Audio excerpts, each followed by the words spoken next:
I have here, the New King James Version, before verse 16 it says here, massacre of the innocents. But if you're just reading a plain, Bible that has no titles in it, you just read through it. But here in verses 16 to 18, when Herod realized, when he saw that he was tricked or deceived by the wise men, he was exceedingly angry. Now Herod is a king that when he gets mad, he's really mad. He can execute anyone. He killed his own wife. He killed anyone that will threaten, that has threatened his throne and his being king. He executed.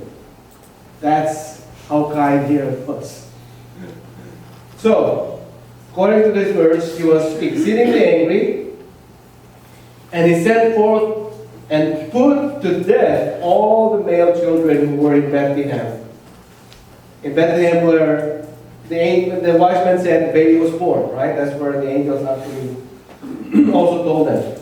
And in all his districts, from 2 years old and under, according to the time which he had determined from the wise men.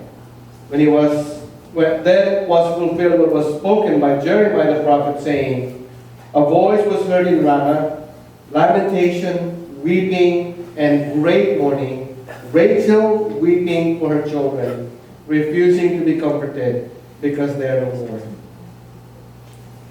So if you've been reading the book of Jeremiah, you came across this passage, and it's talking about, not actually about Jesus Christ, which is the truth, but it's talking about this thing that happened.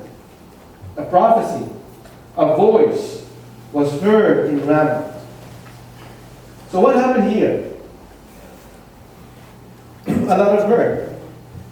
Again, I said a while ago, pain doesn't take a holiday. It can take you any time of the day, any time of the season.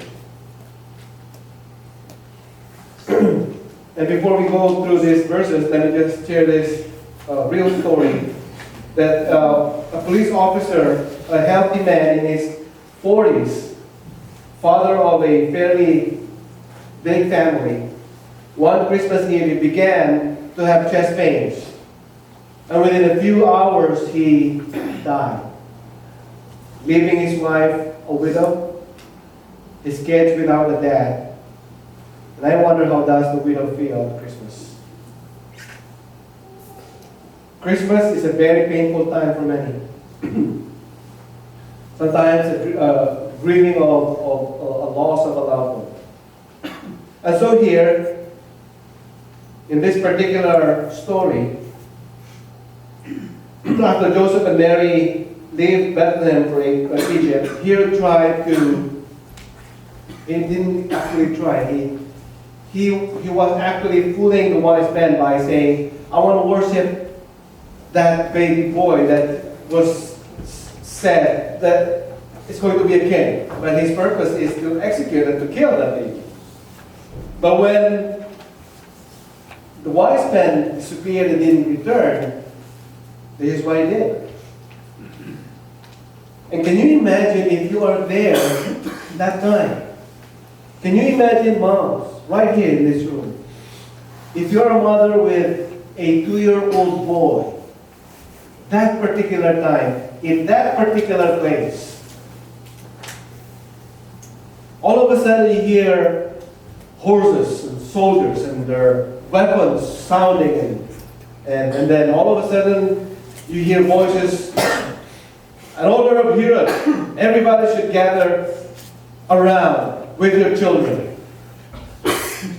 And then they round up the parents with children, and then they separated the parents with 2 years old male, separated, and then they carried their missions. Can you imagine moms and dads fighting for the boy? Some soldiers have to kill the parents to get to the boy and kill the boy. Because if I'm a dad, I like my son, right? Most of the dads here would do that, with the same, right? And then after doing all these things, I can describe it some more, but I don't want to. But you can just imagine how terrified everybody was during the time. And after they executed these boys, they just left. That's it. Nothing happened. They carried along their missions, and then they went away, ready to report to Herod what they did. But Jesus wasn't there. But the hurt here is real. That's why Jeremiah said, refusing to be comforted. Because no matter what amount of comfort they will say to each other, it's gone. It's no more. Because they're no more. And so tonight you might be experiencing, or maybe you have experienced terrible pain in life. But think about those parents who lost their son because of the cruelty of a king. And all of this is because of Jesus Christ, right?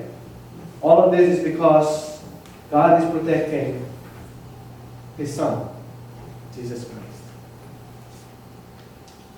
And that's why a lot of people are asking the question, why can a good God allow such a thing to happen?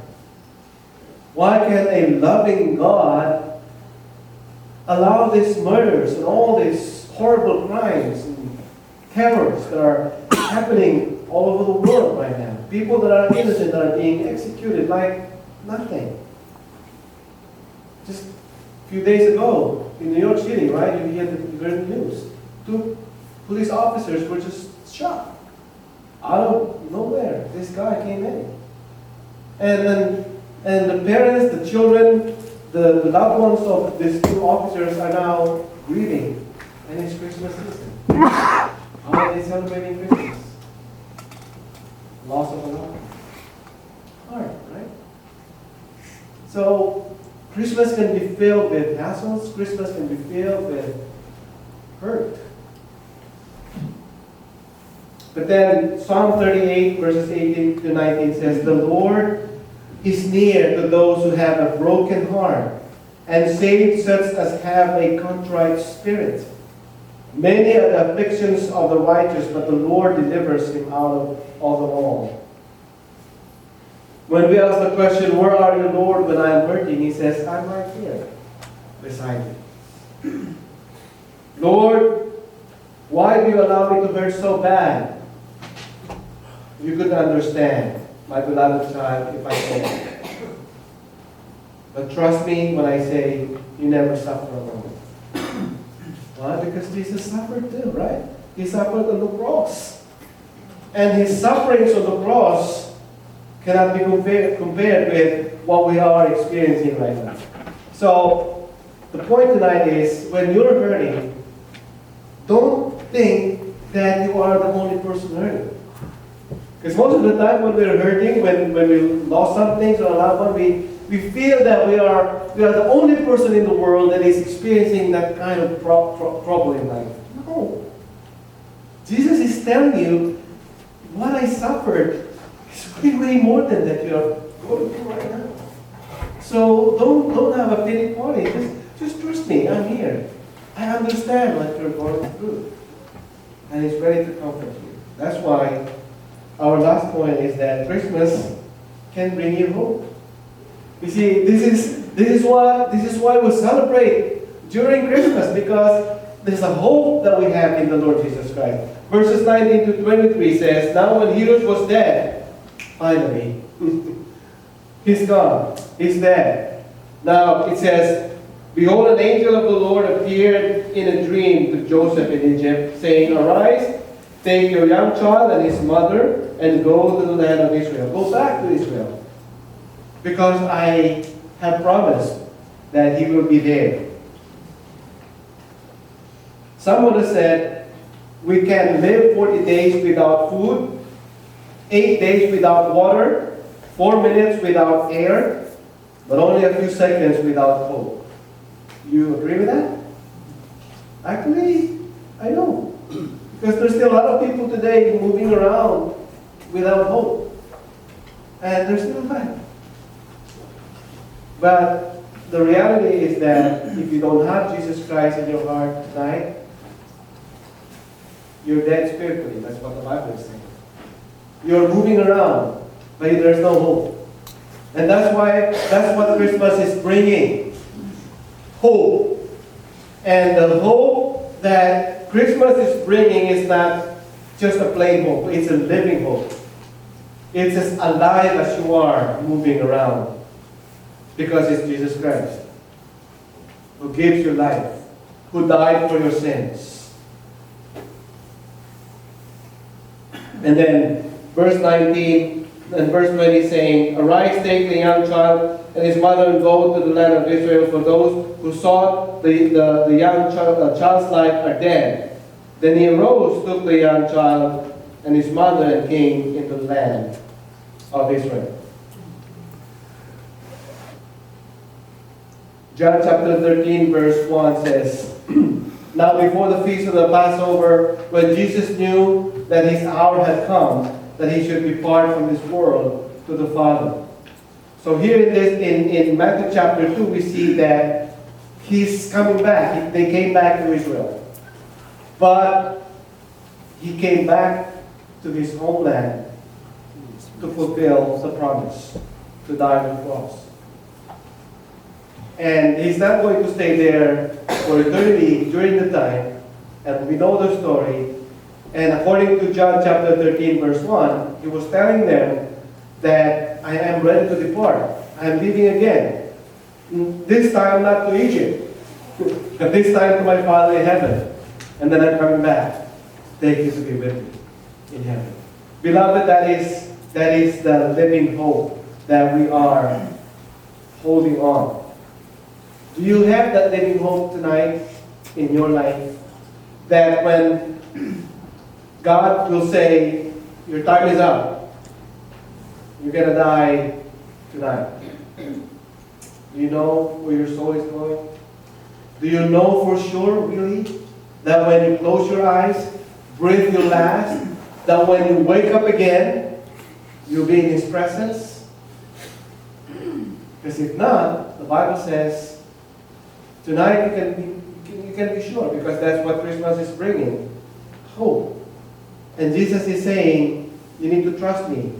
You need to put your trust in what I did on the cross, so that when you die, you will not go to hell, but you'll go to the presence of God in heaven. So for those of you who have Jesus Christ in your heart, you're filled with hope. And you're looking forward to that moment when you will be with Jesus.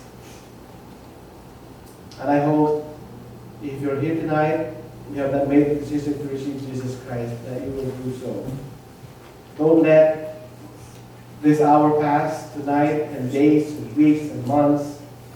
Don't wait until you are there, suffering, and gnashing your teeth, and regretting for eternity, for all eternity. No more hope. So tonight is an opportunity for you. Let's bow our heads as we pray. Before I pray, I would like to invite you, if you're here tonight, if you want to trust Jesus Christ, if you want to hold on to the hope of Christmas, just say in your heart where you are right now this prayer and say, God, I don't have hope right now. And I know I am a sinner. And I ask for your forgiveness. Please forgive me of my sins. And I would like to trust you, just like trusting you as my Lord and Savior. Come into my heart, Lord Jesus. If you pray the prayer tonight in your heart, the Bible says you have been saved. And you are part of the family of God. And now you have a living hope. But if you're still thinking about it, or if you're still struggling, then tomorrow might be too late. And you can do it tonight, even before you go to sleep, even this very moment. Father in heaven, thank you for this living hope through the Lord Jesus Christ. And tonight, tomorrow, we will celebrate Christmas. And I pray that every time we celebrate Christmas, we're celebrating that living hope that assurance of our salvation in our hearts. Thanking you for what you've done on the cross of Calvary. Bless your word in our hearts tonight. And we pray this in Jesus'